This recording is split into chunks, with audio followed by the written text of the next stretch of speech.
నమస్తే, నేను మీ Venkatesh. Welcome to TMR news. నిజంగా గత 2 రోజులుగా ఏ విషయం జరుగుతూ ఉన్నదంటే, కరీంనగర్ సంబంధించి మాజీ మంత్రి గంగుల కమలాకర్ గారు కాంగ్రెస్ పార్టీలో చేరడం ఖరారైంది. నిజంగా చేరే అవకాశం ఉందన్నట్టు వివిధ సోషల్ మీడియా మాధ్యమాల్లో చక్కర్లు కొడుతూ ఉన్నది వీడియో.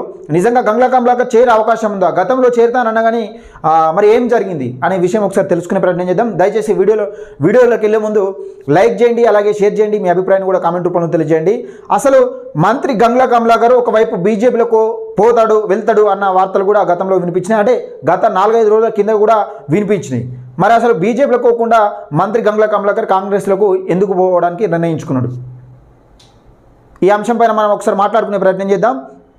అయితే గతంలోకి వెళ్తే గంగుల కమలాకర్ను ఒక వైపు నుంచి కేసీఆరే తొక్కిపడేయడానికి ప్రయత్నాలు చేసిందన్నది ఒక వస్తున్న ఆరోపణలు. అంటే కేసీఆర్ నిజంగా బలమైన నాయకునిగా, ఇప్పుడు గంగుల కమలాకర్ ఒక బలమైన నాయకునిగా, ఒక శక్తిగా ఎదుగుతూ ఉన్నాడు. ఇక్కడ కరీంనగర్కి సంబంధించి, కరీంనగర్ అసెంబ్లీకి సంబంధించి ఒక శక్తిగా ఎదుగుతూ ఉన్నాడు, ఒక బలమైన క్యాడర్ను రెడీ చేసుకుంటా ఉన్నాడు. దానికి సంబంధించిన అదే అంశం పైన గంగుల కమలాకర్ను తొక్కేసేటందుకు, కిందికి తొక్కడందుకు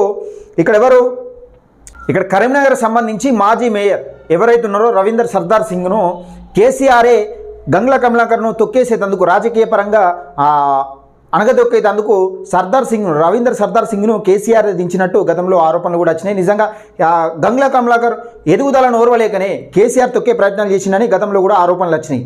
వచ్చిన నేపథ్యంలో గతంలో కూడా బీజేపీకి సంబంధించిన ఈడీ రైట్స్ జరిగినాయి గంగుల కమలాకర్ మీద. బీజేపీ ప్రభుత్వం ఉండగానే గంగుల కమలాకర్ పైన ఈడీ రైట్స్ జరిగినాయి గతంలోనే. అంటే అప్పుడు కూడా ఏం ఆరోపణలు వచ్చినాయి అసలు గంగుల కమలాకర్ మీద? గంగుల కమలాకర్ పైనే బీఆర్ఎస్కి సంబంధించిన నాయకులు ఈడీ రైట్స్ జరిపిస్తూ ఉన్నారు. కవితను లిక్కర్ స్కామ్లో అరెస్ట్, అంటే కవిత పైన కల్వకుంట్ల కుటుంబం పైన జరిగే ఈడీ దాడులన్నీ ఇప్పుడు వీళ్ళను వెరగా వేస్తూ ఉన్నారనేది ఒక ఆరోపణ.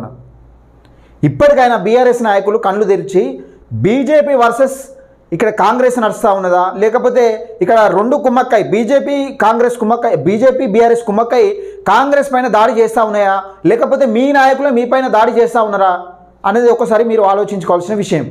ఇక్కడ విషయానికి వస్తే నిజంగా కాంగ్రెస్ పార్టీలోకి ఎవరెవరైతే పోవడానికి సిద్ధంగా ఉన్నారో వాళ్ళపైన ఈ తెలంగాణ రాష్ట్రంలో ఈడీ రైట్స్ జరిగే అవకాశం ఉందని మనకు క్లియర్గా మైపాల్ రెడ్డి అంశానికి సంబంధించిన అంశం చూస్తే మనకు క్లియర్గా తెలుస్తూ ఉన్నది.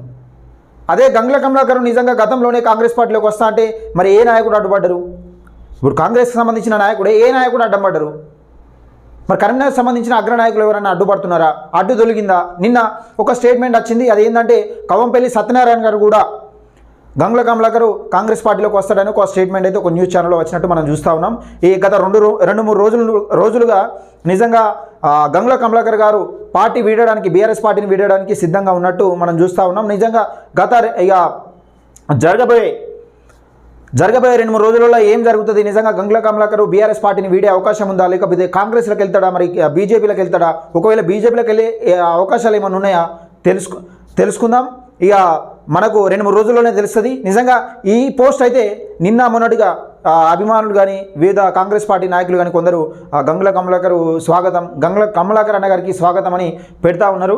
దయచేసి గంగుల కమలాకర్ మరి ఎలాంటి నిర్ణయం తీసుకోబోతా ఉన్నాడు అనేది వేచి చూద్దాం. ఈ వీడియో నచ్చితే లైక్ చేయండి, షేర్ చేయండి, మీ అభిప్రాయాన్ని కామెంట్ రూపంలో తెలియజేయండి. తప్పకుండా మన ఛానల్ అయితే టీఎంఆర్ న్యూస్ను సబ్స్క్రైబ్ చేసుకొని నోటిఫికేషన్ ఆన్ పెట్టుకోండి.